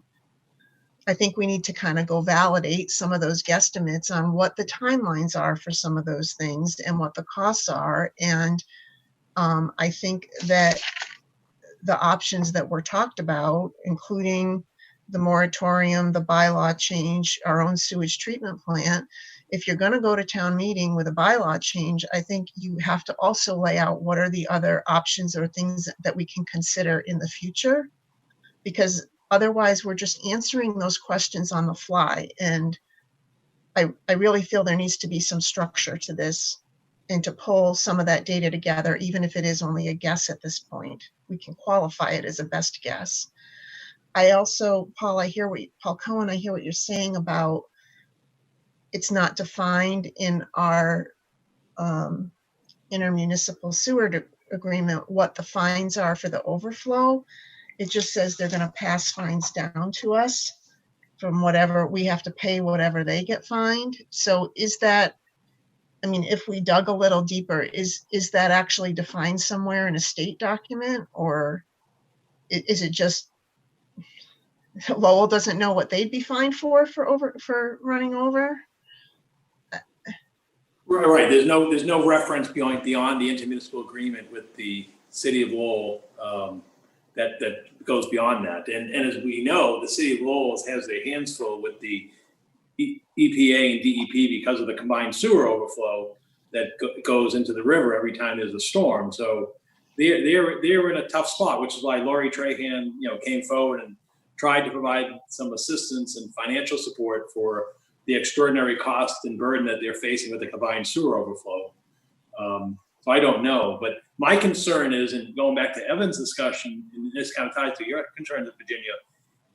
Yeah, we have a little bit of capacity, but if the West Campus were to come in and Mercury Computer were to come in, that's 100,000 gallons per day, and then we're done. Right. I mean, that's why I think we have to do something. And I guess my question to, and all I'm saying, Paul, is lay it out in context. Right. With the other alternatives, and also people are going to ask, if we go back to allowing private sewage treatment, what is the cost to the town operations to do that? Mm-hmm. Yeah, because that's going to be a year-over-year cost. Mm-hmm. An annual cost, which some of which is offset by permit fees, because if somebody came in and had to do a Title V inspection, there would be a cost of fee they would pay to have that inspection performed. So we'd also have to turn the revenue side of that cost as well. It's not as though they get those inspections for free or re-inspections for free if there's an issue with their inspection or permitting for a Title V septic system or sewage package treatment plant as well. So there are revenues that also come with those services that are provided. And there's nothing that requires a town employee to do those reviews. That's correct. That could all be contracted out at cost due to, per the applicant's cost of doing business and development in town. Right. So, that doesn't automatically result in increased town costs if you allow septic systems and treatment plants. I think Sue wants to say something to that. I would actually disagree with that, Evan, based on the fact that we, even if we contracted out and we had someone hired under the Board of Health under contracted services, that would be a septic engineer to do the plans, the stamp plans, et cetera, et cetera.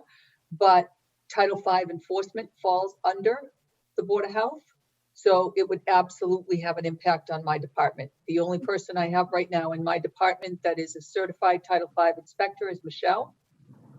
It would take time out of her schedule doing restaurant inspections, animal inspections. We all know right now COVID enforcement to handle any future septic installations. So yes, we would be collecting some fees for those Title V inspections and permits, but I don't truly foresee that those fees are going to offset the cost of what it may entail as far as using my inspector's hours, and then eventually the need down the road to have another part-time inspector to pick up on what she's not able to do any longer. My last comment for the evening, while it's on my mind, is the town's sitting on $2.3 million in that account that Paul, the town manager, outlined the uses. Just brainstorming here, but the reports over the years do talk about an opportunity to reduce flows with increased low flow toilets and faucets, as well as an effort to reduce I&I. And I believe between the two of them, you know, it could be upwards of 100,000 gallons that's found. You're going to end up spending that 2.3 million either in the near term or in the long term. So we may want to give consideration for figuring out, you know, how do you increase capacity in the near term? Was I somewhat accurate on those low flow and I&I numbers? Can I jump in? This is John Potts with Weston and Sampson. In 2018, we did an II analysis on the sewer system, and for an infiltration, there isn't a lot of infiltration to be found because based on the material of the sewers, the age of the sewers. So I&I isn't really a problem right now for the town. I thought a recent report indicated that it was between, I don't know, 20 or 40,000 gallons potentially. You can find some in inflow, but that would be like sump pumps connected. That would be the biggest thing to look for. But as far as infiltration of groundwater, the pipes are pretty tight.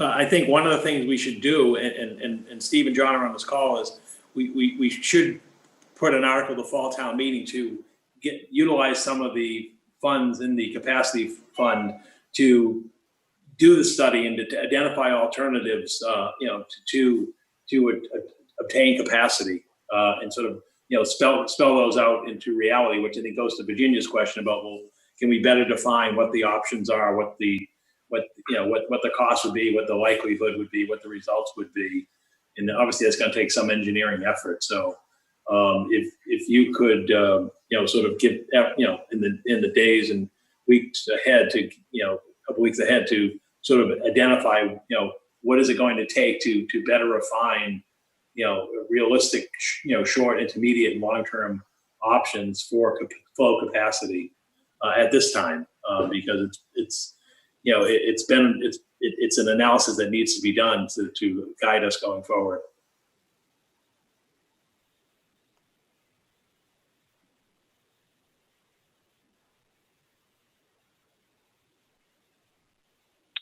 There was a couple unanswered questions, and I don't want to leave them unanswered just for the sheer fact that someone asked them. Dr. Meikle had asked, do we measure units' actual sewer use or calculate it by a percentage of water use? So I can answer that, Ken. The numbers in the report are actual numbers through flow meters at pump stations or the flow meters that run directly to Lowell. So that's actual flow.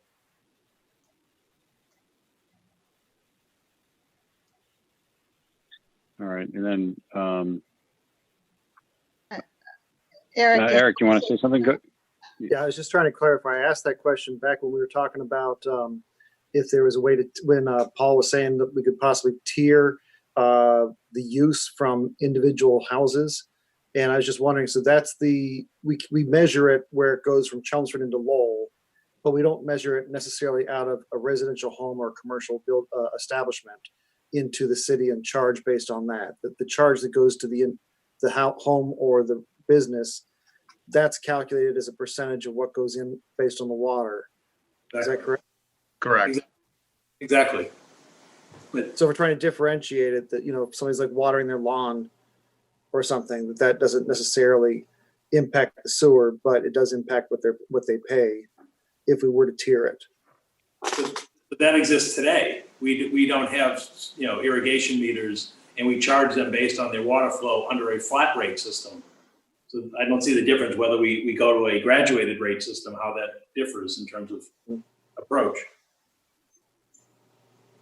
In a number of most towns do use a graduated, rate approach, much like they do for water. Paul, if you're thinking about going to a graduated rate system, would you then consider putting in a irrigation meter? The answer is probably no, but not that it's my ultimate decision, but the reason they don't want the irrigation meters is a conservation issue. The water districts and others do not want to incentivize people to use water that's sort of outside the home, that and not part of the flow. So that's one of the reasons why there are no, that the irrigation meters are frowned upon. Is yes, it's in a question that's not fair because it's not going into the sewer, but on the other hand, they want to provide a disincentive or an incentive for conservation of water. So I don't see that changing in terms of if you then go to graduate sewer and provide, irrigation meters.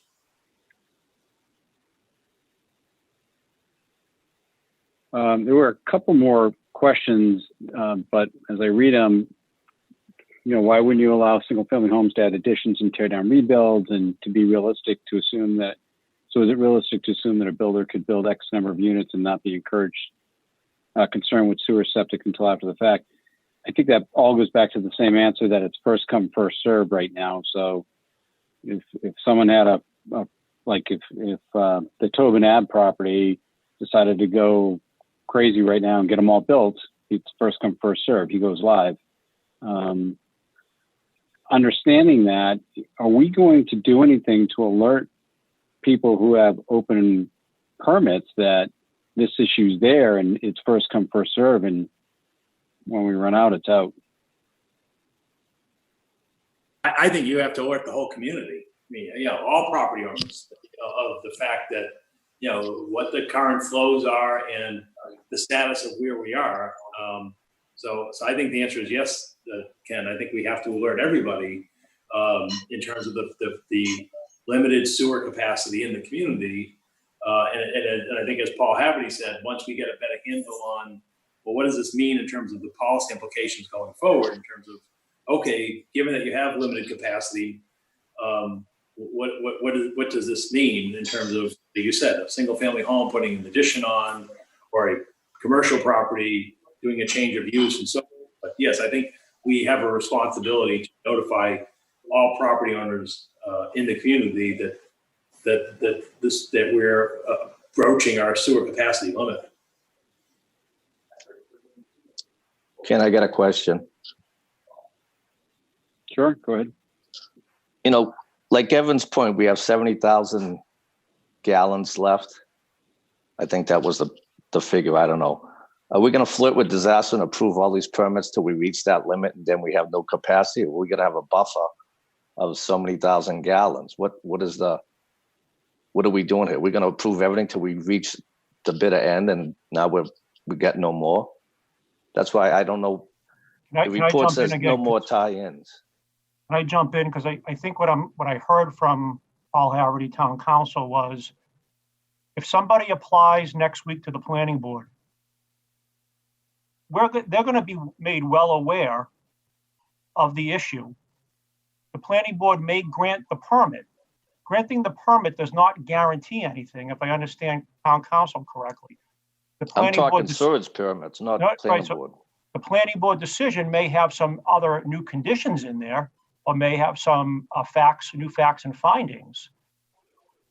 But the sewer connection permit, as far as I'm able to tell right now, it's first come, first serve. That's why I'm saying the projects that are under construction, they better continue to advance their project in a timely manner. The projects that have recently received planning board approval, they haven't pulled the building permit, they better get going. And I think that's what the town manager is saying. We're going to circle back and update them accordingly.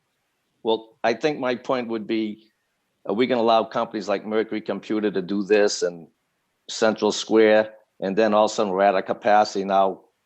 I have a small house, I get a grown family, I want to put an addition on, now I get refused because we let everybody go to town till we reach max capacity. I hear what you're saying. I thought the strategy that we were contemplating this evening, and particularly at fall town meeting, was Mercury Computer, UMass West Campus. You're going to do an alternative system. I thought that's kind of where we were headed with this. Yeah, that'll be their option, yeah. Any new project that's not in front of the board now, that's thinking about applying next week or between now and October, that planning board decision, as well as the timeline we've discussed, first come, first served, they're likely not going to get a sewer connection permit. That's kind of my understanding based upon what we're talking about this evening.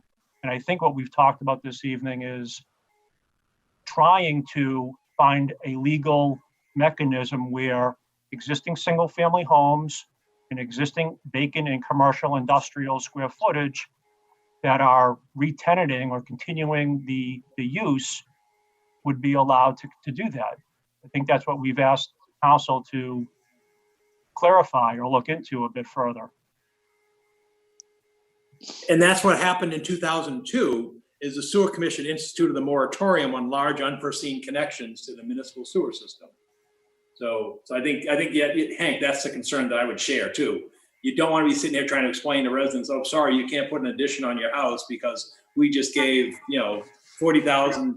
57,000 gallons of capacity to the UMass West campus to build units. People are going to be in an uproar, and rightfully so, saying, what would you do that for? Right. And I just because we have 70,000, yeah, use it up. But I think you should have a buffer there, at least 20,000 or whatever. I don't know what the number would be, but I think we shouldn't be at our max constantly and then they had a number on page 4 of their report. They said they set aside 52,000 gallons per day for possible additional development and redevelopment of existing properties. Okay. And on page 4 it says no more new connections. That's why I went there. Right. That's why we brought these people here to the report tonight, to get a better understanding of the report and the options moving forward. Okay. Thank you.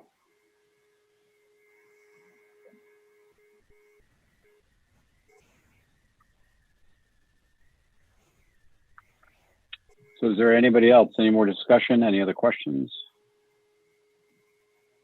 So I think in summary, Mr. Chairman, I'll try in terms of, I think the action items going forward, and there's many, but I think the ones that immediately come to mind is preparing a warrant article for town meeting to address the town code that deals with sewer connections. Number 2, at the same time, we're going to be reviewing our sewer regulations regarding connections and updating that to the current situation.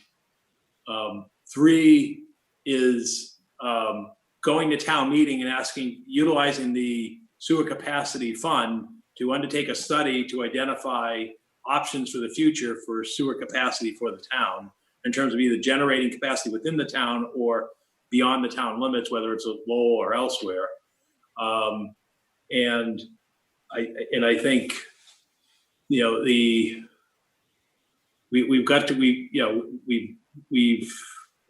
I'm trying to think if there's anything else beyond that in terms of in front of us for fall town meeting, which would be, I think those are the 3 main items. And then the moratorium.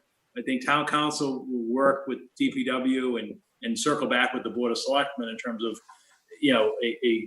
the question of moratorium going forward, if that's necessary at this time, or, what actions such as a moratorium on large projects or so forth that can enable the community to continue to move forward with what we call the existing, development or redevelopment of existing properties. And Paul, how much are you going to ask for at town meeting for a study?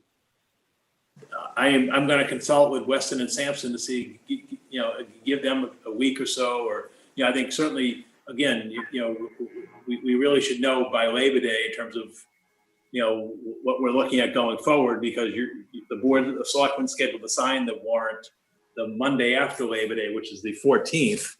And so, shortly after there, we'd be going to the finance committee if it's a financial article, which it is. And then you want lead time going into town meeting because, as Virginia clearly noted, these are issues of substantial to the community in terms of cost as well as, impact into the community. So I think we really need to, sort of pull everything together, by Labor Day, which is only a couple weeks out. But I think those things are doable. Yeah, I don't see a problem All right. getting a number to you for that. Thank you, John.